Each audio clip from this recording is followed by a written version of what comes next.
The children paddled slowly up the river, beneath a sky of sleet and steel, as the last city sank beneath the waves. Do not look back. Never, Erica told herself. The towers of glass and stone and iron were swallowed whole behind her. The weight of the oar had itself become a burden. Red blisters spread across her hands, and splinters wormed their way into her pale flesh. Another river, she mused, another river, whispering with every raindrop. In the city there had never been a moment's quiet, with the rain upon the rooftops, but it was better than this, all around, at all times. Lucas will be half mad before the journey's end, she thought. At least Sarah will sleep through it. The fair-haired girl had curled up into a ball at the back of the boat, while little Lucas stared out at the distant treetops. The forest floor had been flooded too, so they could paddle between the trees if they so wished. At first the little ones had wanted to explore the countryside, to sail between the trees and go on some wondrous adventure. Erica had put an end to that. She went on and on about the danger, about the river raiders and the hidden currents. Should have let them believe, she thought. They'd be better off thinking this was an adventure. The rain was bad enough. And what did Erica know about raiders or currents or sea serpents? Did I really tell them about sea serpents? Erica was only 17, and the city had been her only home. Father could still remember a time before the rains began, but only before he got sick.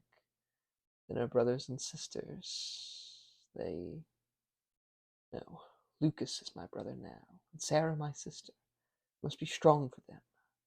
Erica bit her lip and kept rowing, up and up and up the river. It was more an ocean now, anyway. No one could say how the rains began, not even her dad. He'd been younger than Lucas when it started, but he always said it happened slowly, so that nobody knew what was happening until it was too late. Some stupid slip-up in a lab somewhere, he had guessed. Some bastard with a fancy new kind of weapon. What did it matter now? Dad's dead, and so were the ones responsible for this torrent, assuming anyone was responsible. Maybe the rains were just a natural state of the world, as the hot and cold warred with each other. Or maybe it's the end of the world, Erica thought. That's what the bell-ringing woman had said every time her barge passed theirs in the lower waters of the city. Such a mean old woman. The memory made Erica shiver. Erica, Lucas squeaked. Where are we going? Someplace safe, Erica lied. Her dad had told her about an island at the north, somewhere they could hide. He had spoken of it fondly, as of a distant memory. A dream. A legend, she knew. So had her father. But it was the only choice she had. Everything will be all right. Try to get some sleep. I can't sleep, he said, hugging his knees. It's too loud. It's nice, Sarah muttered, rubbing the sleep from her eyes. She was 9, 3 years older than Lucas. Seemed smart even for her age. Too smart, Erica thought. Poor things seen too much. She had found them stranded on a rock outside the city, screaming while the rains washed everything away. I had to take them in, Erica told herself. I had no choice. Besides, Sarah reminds me of... Erica stifled a wretched sob, thankful that the rain hid her tears. Sarah, she gasped. You said you used to sing, right? You were learning? Sarah nodded happily. Then, Erica sighed, remembering her dad and how the boat had just tipped over and there was nothing she could have done. Sarah, she said, would you please sing Lucas a lullaby? Yes, ma'am.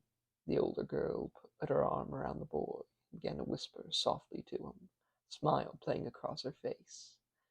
It must have been another hour, maybe 10 or 12. She started to lose count, but her eyes began to cross, and her head began to throb with the ever-present sound of rain upon the water. It wasn't a river anymore. It was just another ocean. I have to keep moving, Erica thought. I have to. I have to. The boat stirred in the water, and she felt something move. Erica didn't even think. She brought the oar down hard upon the murky depths, feeling it strike something soft and fleshy. Whatever it was, left them be after that. Another hour. Another. A day. They had rations for a week, but Erica refused to relent. They need their strength. We all need our strength, but just a little further. Another day. Then a light appeared on the horizon. It wasn't moving at first. She thought it was a dream. The little one saw it too, though. Yes, yes, please, she thought. When they reached the black stone island, a pair of women and a dozen children came down to meet them.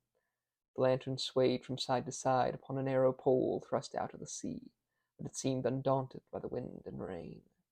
Come here, come here. Yes, let's get you out of the rain. It's just a little climb to reach our shelter. The women were so kind. Erica helped Sarah and Lucas out of the boat, and stumbled onto the pier herself. You're safe now, one of the women said. She looks a little like my mother, Erica thought, sleepily. With that she smiled, and her tears became rain.